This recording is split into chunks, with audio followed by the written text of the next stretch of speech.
Hi, I'm Erik Lundgaard. And I'm Danny Monar.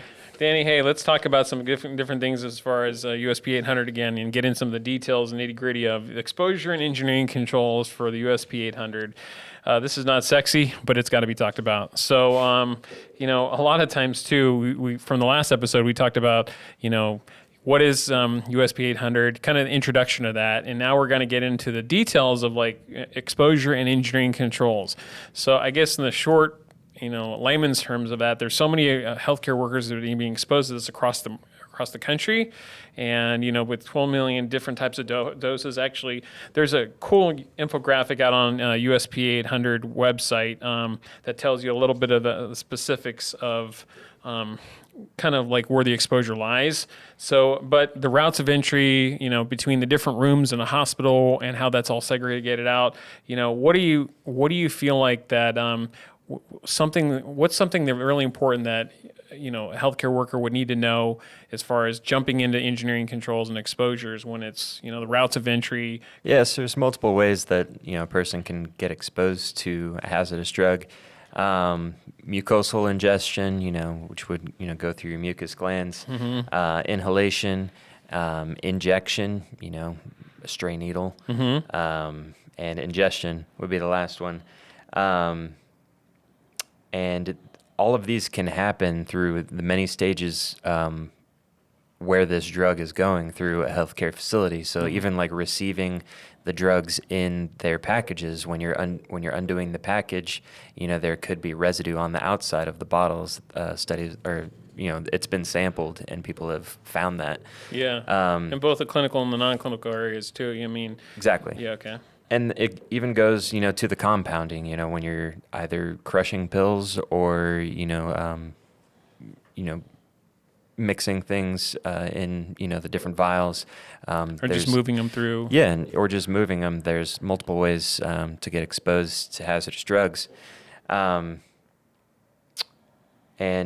one that I found was actually interesting is even when you're handling patient garments, if there's bodily fluids on those garments, the hazardous drug has passed through their system and now it's on these garments, and the person, doing laundry that day, they're touching these with their hands and they don't even know that they're going to be exposed to the drugs that the patient was taking, yesterday. Yeah, so basically some of those routes of exposure, whether it's, touching surfaces, contaminated surface, picking up hazardous drug vials, moving them here, putting them in a fridge, putting them in the CPAC, answering a phone, picking up your cell phone, all these things that you don't really know that these routes of exposures, can enter your body, and, you're just working on a daily basis and you're just kind of doing the grind of life.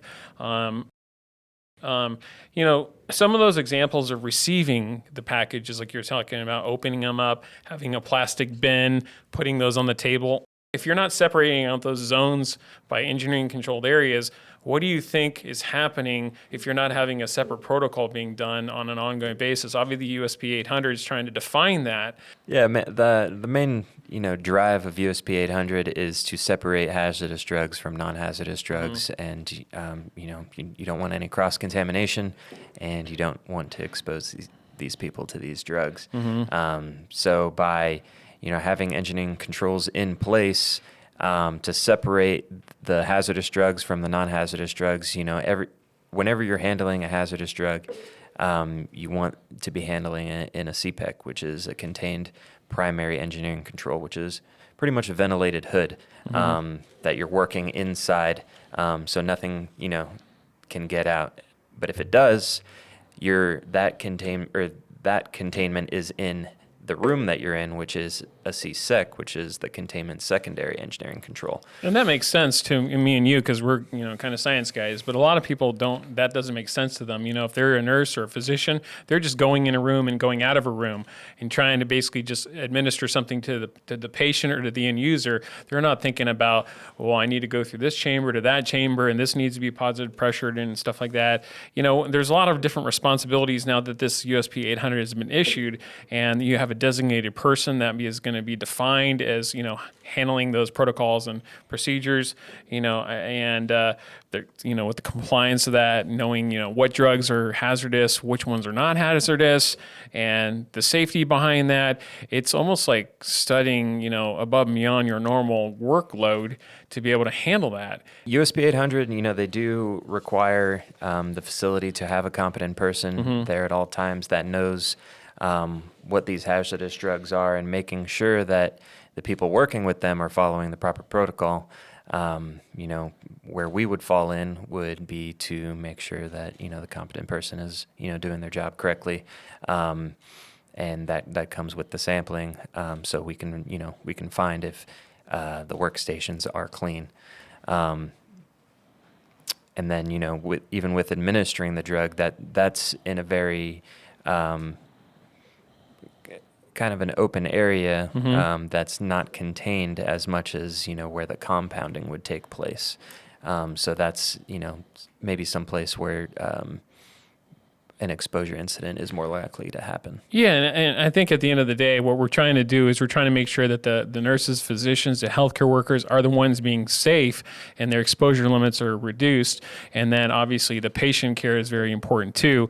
And, facilities and the engineering controls at the end of the day have to be implemented in order for it to be effective. And, maybe your facility doesn't actually have that in place, or maybe you have to alter the facility to comply with the USP 800. I think it's just very overwhelming for a hospital or, any type of facility to kind of stop what they're doing, figure it all out, and then kind of launch something. So, I guess at the end of the day, it has to be done, whether it's through the process of receipt, storage, compounding, and, putting CPEC and CSEC and all these funky words together, and even knowing when you're actually implementing that process. From just some of the stuff that we talked about now, we have a cool, approach to that by using some 3D cloud technology. Yeah, so we have a 3D imaging camera.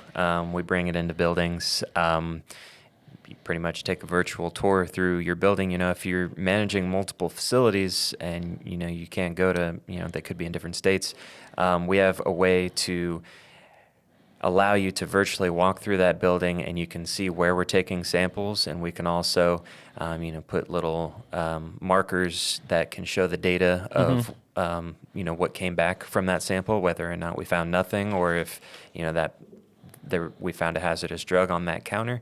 They can remotely see that, and with our 3D imaging, we make it a lot easier for either a facilities manager or the competent person to manage that area a lot better. Yeah, and know where that's at, because we've been using that state-of-the-art technology in our company for a long time in other verticals outside of the healthcare industry.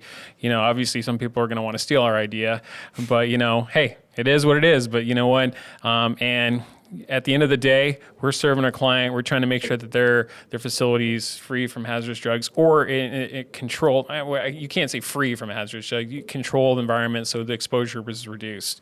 So, I think we've kind of touched on so many different things today.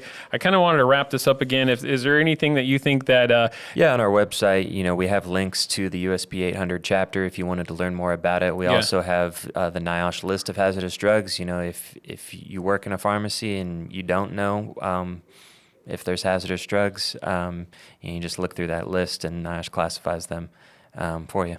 Cool. And we're just a phone call away. So, Danny, thanks again.